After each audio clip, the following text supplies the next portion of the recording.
This is basically the product of signals r of t and s of t over interval 0 to tau and then adding the interval, adding the product. आपने product ले लिया 0 से लेकर t तक जितना भी product आता था, ठीक है, जो भी वैल्यूज आ रही थी 0 से कैपिटल T तक उनको मल्टीप्लाई कर दिया उन सारी वैल्यूज को और आपस में ऐड कर दिया.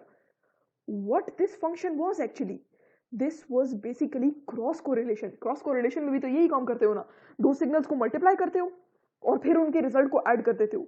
लेकिन क्रॉस कोरिलेशन कौन सी? Cross correlation of R of T and S of T over shifting interval 0.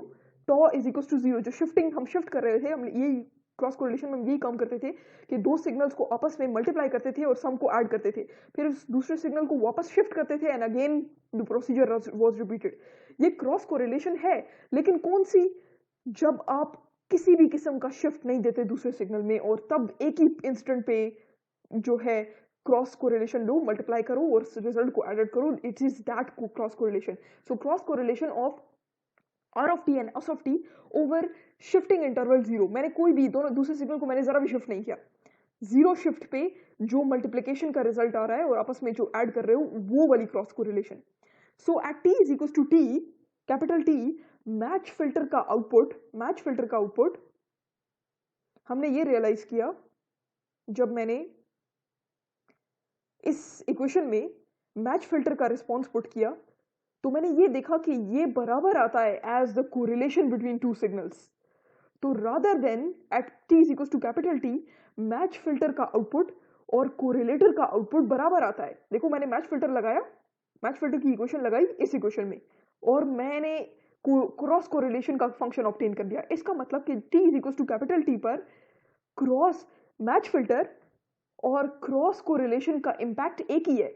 z of t इस केस में भी वही है और जब मैच फिल्टर आप यूज करो इस इक्वेशन के साथ तो वो भी एक ही है.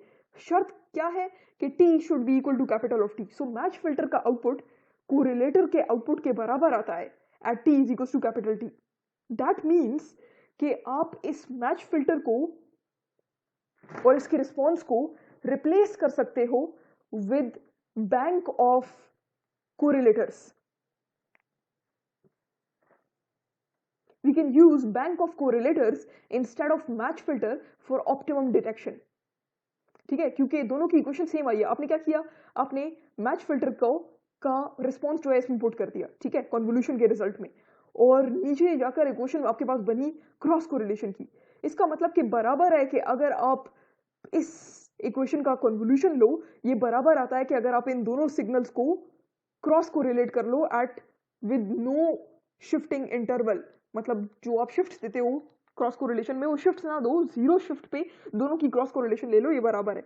तो आप मैच फिल्टर को, इस मैच फिल्टर को रिप्लेस कर सकते हो विद अ कोरिलेटर इस तरह, इस इक्वेशन में कि रिसीव सिग्नल है, ठीक है, और रिसीव सिग्नल जो है उसकी कोरिलेशन करो. देखो आर ऑफ टी और एस ऑफ टी की कोरिलेशन हुई हुई है, तो आपने क्या किया? आर ऑफ टी और एस ऑफ टी की कोरिलेशन ले ली, मल्टीप्लाई किया दोनों को. यहां पर सिग्नल क्या आएगा? S1 of T multiplied with R of T, और फिर उस प्रोडक्ट को सम कर दिया, इंटीग्रेट कर दिया, और यहां पे आपके पास रिजल्ट आ गया. बिल्कुल यही काम किया है. आर ऑफ टी को मल्टीप्लाई किया एस ऑफ टी के साथ और फिर रिजल्ट को एड अप कर दिया है, क्रॉस कोरिलेशन परफॉर्म किया है. R of T multiplied with S2 of T और इनको एड अप कर दिया. In other words cross correlation find out कर ली, S1 ऑफ के साथ भी, S1 ऑफ टी के साथ भी और S2 ऑफ टी के साथ भी. ये हमने क्यों किया? Let's see that. देखो आपको मैंने पहले क्लास में जो क्रॉस कोरिलेशन की क्लास थी उसमें मैंने आपको बताया था कि कोरिलेशन जो है बेसिकली मैचिंग इंडेक्स होता है कि एक सिग्नल दूसरे सिग्नल से कितना ज्यादा मैच करता है, ठीक है. अब अगर शेप में कितना ज्यादा मैच करता है, अब अगर एक सिग्नल रिसीव हुआ है और उसकी शेप S1 ऑफ टी, वो जो S1 ऑफ टी हमने अज्यूम किया हुआ था पॉजिटिव से 0 तक, ठीक है, अब अगर R ऑफ टी की shape S1 of T signal waveform से ज्यादा मिलती है तो इसका मतलब कि आउटपुट पर उसका मैचिंग इंडेक्स ज्यादा आएगा.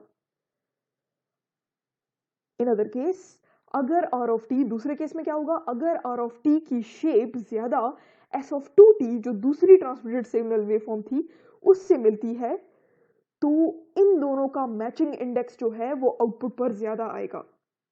ठीक है, कोरिलेशन यही काम करता है ना, मैचिंग इंडेक्स बताता है, matching index of R of T with S I of T. तो रिसीव सिग्नल की मैचिंग इंडेक्स जिससे ज्यादा होगी, लॉजिकली ये रिसीव सिग्नल वही ट्रांसमिटेड सिग्नल होना चाहिए। इन अदर वर्ड्स, ये आपने आउटपुट ऑब्जर्व किया Z1 ऑफ टी। अब अगर ये Z1 ऑफ टी किसके बराबर होगा, matching index of R of T और S1 ऑफ टी। अब अगर R of T S1 of T के साथ ज्यादा मैच करता है तो Z1 ऑफ टी ज्यादा आएगा, मैचिंग इंडेक्स ज्यादा आएगा इसका as compare to this. So if Z1 of T is greater than Z2 of T, इस मीन्स के इन दोनों की मैचिंग ज्यादा है एज कंपेयर टू इन दोनों की मैचिंग। इसका मतलब कि receive signal was actually transmitted signal S1 of T.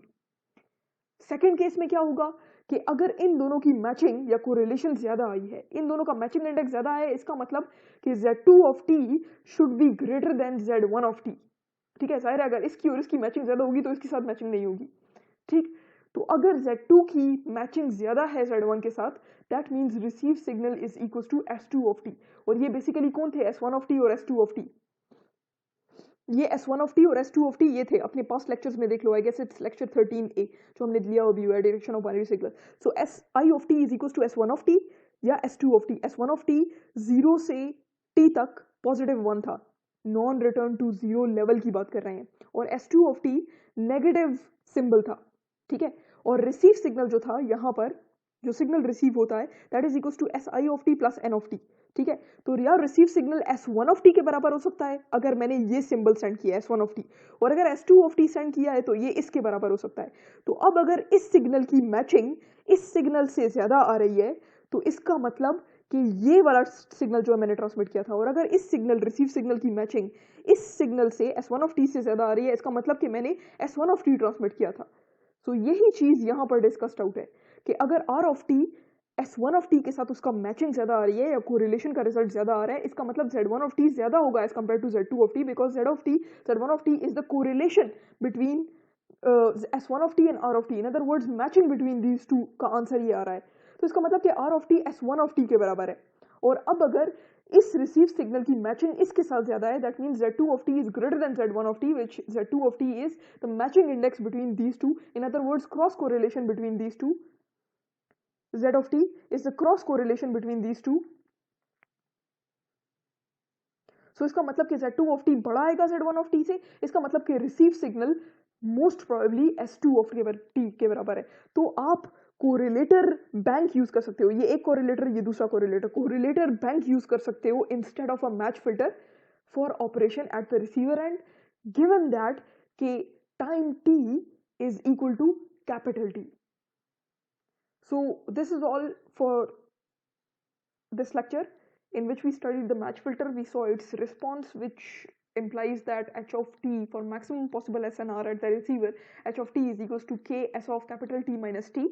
We've studied k in other rather than using the response h of t minus h of capital T minus t, we can use bank of correlators। और फिर उनकी मैंने logic भी बता दी कि correlation आपको similarity index बताता है। तो अगर रिसीवर सिग्नल की एक सिंबल से सिमिलैरिटी इंडेक्स ज्यादा है, इसका मतलब कि ज्यादा प्रोबेबिलिटी यही है कि वो सिंबल सेंड हुआ था, और अगर दूसरे सिंबल के साथ सिमिलरिटी इंडेक्स ज्यादा है, इसका मतलब ये है कि ज्यादा प्रोबेबिलिटी ये थी कि S2 ऑफ टी या दूसरा सिग्नल जो है वो सेंड हुआ था। So this is normal operation. ये जो बार बार मैं कहती थी कि रिसीवर साइड पे कोरिलेशन परफॉर्म होती है, वो इस तरह परफॉर्म होती है कि rather than using match filter response आप कोरिलेटर्स लगा लेते हो and you check the correlation या similarity index, and this is a practical application जो कि यूज होती है in digital communication systems for detecting the receive signal. Thank you.